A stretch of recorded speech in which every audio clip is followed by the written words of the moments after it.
Alright folks, drinking some Fairlife, good stuff, decently priced at Costco. Salted caramel, real good. And let's get on going. We're about 44,000 in the box, so definitely got some weight on it. It's humid, weather's been weird. We're in Nashville, Illinois. Just fueled up here.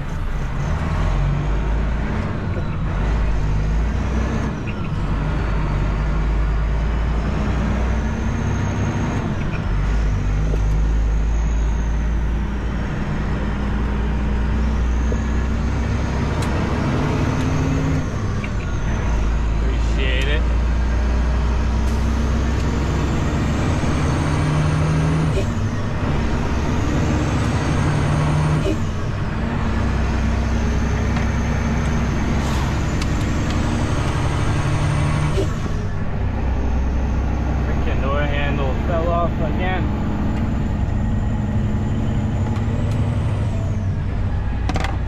but I'm gonna put that back on. But anyways, back to the talk, man. I don't know, like I try to be very optimistic about situations and stuff, you know, but I think a lot of owner-operators can agree with me that, you know, I would say for the last strong, you know, 4 months or so, 5 months in this year, times have been really hard for owner-operators. Even though, granted, it's gotten a little better because fuel went down. Like I said, I just fueled up 439, you know. That's a full tank for under, you know, whatever the math that ends up being. $900, I guess, 200 gallons.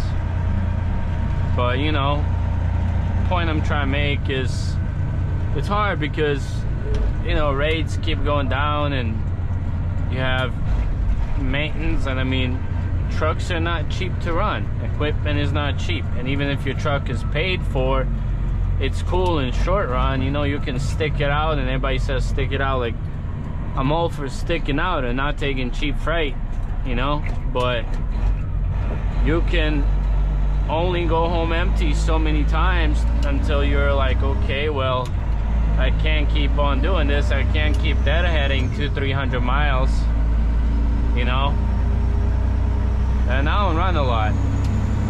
There's not a lot of good loads anyways, especially not long runs. Oh, my dash cam is bouncing. So it's whatever. Turn on the fan. You know, I'm tired of fighting with brokers on the board just to get a living rate, and idiots like this that could have moved over easily. He had zero traffic behind him, next to him. Just doesn't pay attention, man. People just don't give a damn anymore these days. You know, and point I'm trying to make, like, if this continues like this, it's like, damn, where do we go? We're just gonna keep going in reverse, because, you know, you have a major repair happen, you're in the hole, and then it's hard to dig yourself out of that hole. But like I said, like, we shouldn't be fighting this hard to make a living wage. Like, you know, I'm turning to you guys essentially in a way, like, what are you guys doing? Like, anybody that's actually making money in this industry, what are you running? And I know people are gonna say, go directly to the shipper, this and that. Like, I can't do that. I do not have enough trucks to get dedicated routes. And on top of that, I don't want dedicated routes. I don't wanna have to be obligated to run something 5 or however many times a week, you know, to make a little bit more money. Like, I'm trying to figure out, like, what's specialized. Like, I have my tanker endorsement. I've looked into hazmat. Like, hazmat loads do not pay much more than freaking non-hazmat, and you got to deal with a lot of BS. It's just not worth it. I've looked into flatbed, on average what flatbedders make. It is just not worth it. And I'm talking about average, I'm talking about on the board. I'm not talking about this crazy customer you have that you do. I don't know, guys, I'm kind of lost because for the last, you know, few months I've been just deadheading it, you know, just trying to make it by, trying to make a living and run as little miles as possible. But it's tough, you know, because the season we're in right now is supposed to be like the peak season. This is when we're supposed to be making money. So what's gonna happen when winter comes, and that's when you don't run because it's dangerous and icy and whatnot? That's where you minimize your run time, and you know, then especially you're not making money. So it's hard, you know, just trying to keep a positive mindset out here, but it's getting difficult, you know. I mean, especially if you got folks, I mean, I approach loads in a way of a expensive truck trailer that you have to pay for, because at the end of the day I still have repairs and whatnot, you know. So I mean, if you think about it, if you got a brand new truck and a brand new trailer, your truck payment is what, 3-4 grand a month. Your trailer payments, like, let's say you even got it pre-COVID, or let's say you're leasing it for $1,000, you're talking about $5,000. Your cargo liability bobtail, I don't know how crazy your insurance ripoff is on brand new, you know, 2022 truck. I'm sure it's expensive, but let's say you have a clean record, you're good, you're at $1,500 a month. I'm just guesstimating.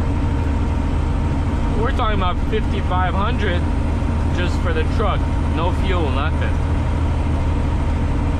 And like, if you say, let's say you're running, you know what I'm saying, like 2,500 miles a week, you got 2,000 in fuel, you got 8,000 a month plus 5,500, you got 13,500 a month of expenses. And like, we ain't even touch any of the registration or any other maintenance stuff that even with a new truck is still gonna add up. Your tires, your oil changes, and all that stuff is still gonna add up. So like, you know, you're talking about $150,000 a year, and that's a very, very like a rough number to run that truck.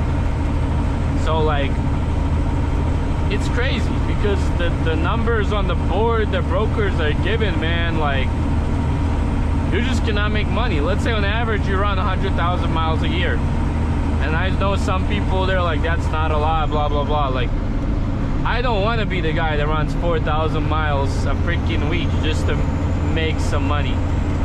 Because the money doesn't, like, if loads don't pay that good, I'm just going to go run my back off just to make some money. I don't want to do that. That just motivates the brokers to keep lowballing us even more. The more you're running for less per mile, they're gonna keep paying less. So I don't want to do that, you know. But let's say you do 100,000 miles, even if you manage to round trip 250, let's say you get 250 a mile on all miles, that's 250K.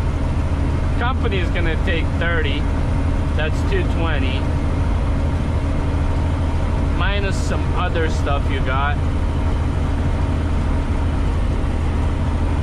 Minus some other stuff you got, you're at 220. Your maintenance, registration, let's say 20. Overestimated, but let's say everything else, you're at $50,000 profit as an owner operator. You do not have a choice but to run more miles. And like, that's the problem when you have expenses that big. Like, what the hell do you do, man? So I don't know what to say. These are some weird times, these are some hard times, and I hope it gets better. I just have a lot on my mind.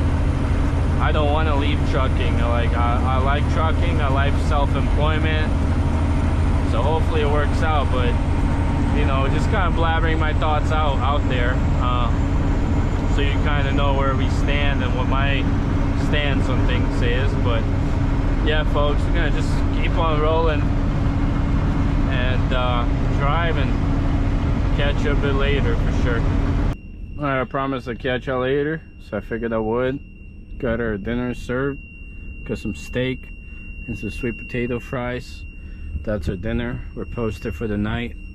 Got our loves here. And yeah, we'll be good to go. Catch you in the morning. Stay safe, y'all.